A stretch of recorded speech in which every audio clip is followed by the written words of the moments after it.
taking a nap is essential.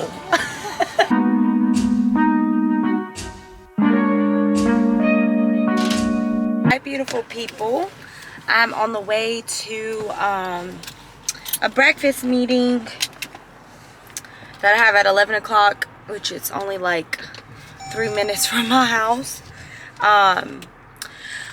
But we got up this morning, went to the gym. Me and my boyfriend got up and we went at 7, and I did a double workout, so I worked out for an hour.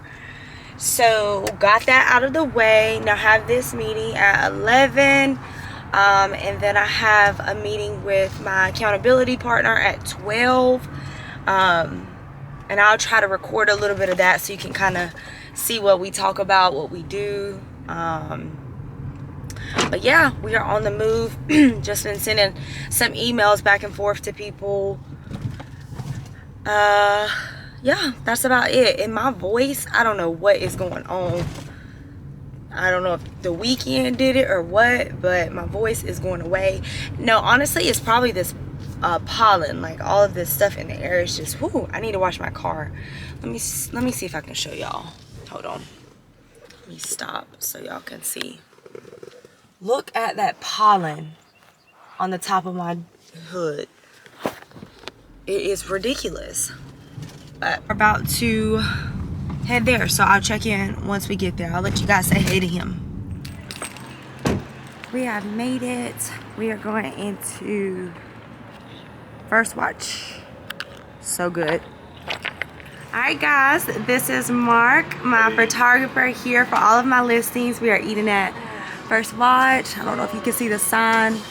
Obviously it was good because we both smashed it. But we're about to do a quick little interview, and I'll let you guys hear a little bit about it. When I think of picture, I think of something. Okay. Alright, so what keeps you smiling and full of joy? I would probably say just genuinely doing what I love. Doing what I love and knowing that my purpose is being fulfilled with doing it. You know, I said it before, like in videos, like I feel like this is what God has called me to do, no matter how much I want to give up sometimes. I genuinely think this is what God wanted me to do. I feel like I'm good at it, very personable, so that's just what keeps me smiling, and knowing, you know, I have a loving family that, you know, supports me, good friends, just lots of support, just lots of genuine love around me. So, I know that you're multi-talented. Uh-huh. How did you get into real estate and why? So kind of going back to that last question before, so I got into real estate back in 2019. My boyfriend, he asked me, so I really give credit to my boyfriend, I genuinely do. So he asked me, he's like, Victoria, what would you like to do other than, you know, working at the dental office? Like, what's something that you could see yourself doing? I was like, you know, I thought about real estate. He was like, okay, let's do it.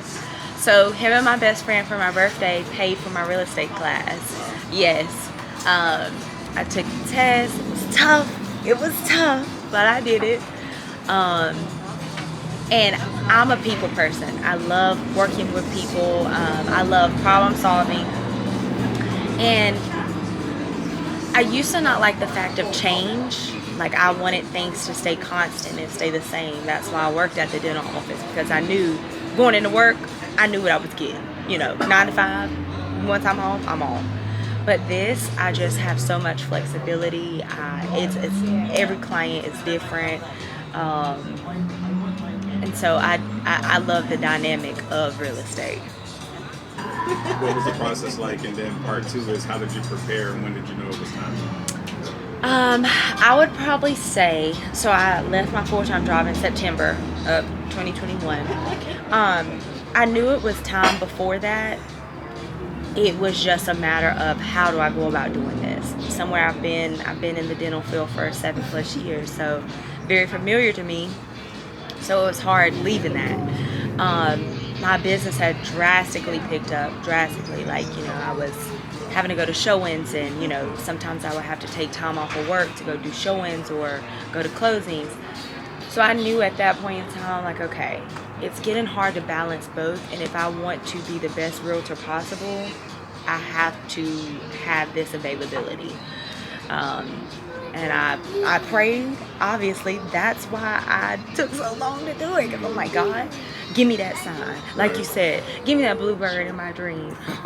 Or give me a real estate. Give me a house in my dreams. This is what I'm supposed to do. So just really figuring out if that was what I was supposed to do. Obviously, too, you got to think of finances, too. So I made sure I had more than enough saved up. And I tell people, and I said this on my YouTube, make sure you have a year's salary saved up before you quit your full-time job. There's going to be expenses that comes up. You know, you got to, if you don't sell a house that month, you got, you know, still bills coming in. So just, I'd say the hardest part about it was just making sure the finances was in order. That I did have enough of that clientele to continuously keep me going. But I knew it was time before I did it. I knew it was time, but just building up that courage to do it. Really, it's not even faith is easy when everything is lined up. When you can see, like, oh, well, I just sold a $2 million house. Yep. Like, I'm good. I'm good. Whatever. Yeah. But when you don't have the stuff and God is saying do something else or, you know, whatever, it's like, well, like, hold up. So What's going How's on? this going to happen and what about this? And Yep. how do you manage everything that you do and still keep things moving in the right direction? Just time management, just blocking off that time for certain things. So obviously I have to strategically plan things. Like, you know, if I have a photo shoot one day, I'm not gonna schedule showings around that time. I give myself, like y'all said, those time blocks.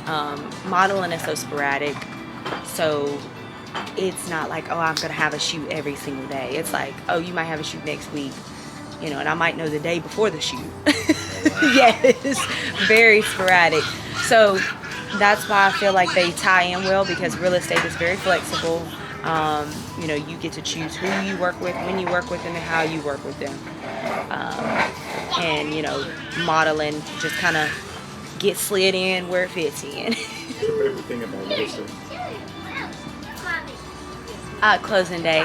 I know people say, I know that's like probably cliche, but it's not, because, oh, I get paid that day. It's genuinely seeing how happy and excited they are. Like, you know, some of my clients I've had, like one of my clients that closed on last Friday, we have been looking since October of last year, and she just closed. So it's just, you know, you've been with this client through this whole entire process, and we are finally here. We might have went through some little bumps, but we made it to the end. So most definitely closing day, just to see my clients, you know, excitement, and they like, I did it, you know, the gratitude they have for me sticking with them and helping them. I mean, I think that's why I do it, you know, why I keep doing it. You mentioned was personal time and self-care. You know, it's so essential, but how do you recharge? And what tips do you have for others who are always on the grind but seldom seem to recharge? Doing things outside of, you know, your work that you love. For me, that's going to hang with my friends. You know, we might go to brunch. Love a good brunch. You know, have some mimosas. Just wind down and talk about things other than work. Talk about, you know, plans that you guys have coming up or other things. Just completely shutting out that side of your life and putting yourself in the forefront. Sometimes I like going to get my nails or toes done, just to sit there and relax and think about nothing but that. I could cleaning for me is very therapeutic. I love it. I love putting stuff together. So, you know, doing crafts, and I have a Cricut, so I like doing stuff on the Cricut, and just occupying my time with things that I enjoy doing outside of my business. Taking a nap is essential. So what is your motivation?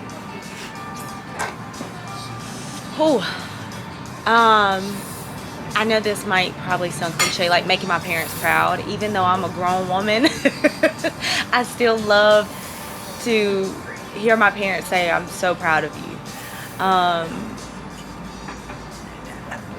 Probably for me too, because I know this is going to be something that I eventually pass down to generations to come, just knowing that I'm setting them up for success and setting them up for the better, before they even get here or even thought about.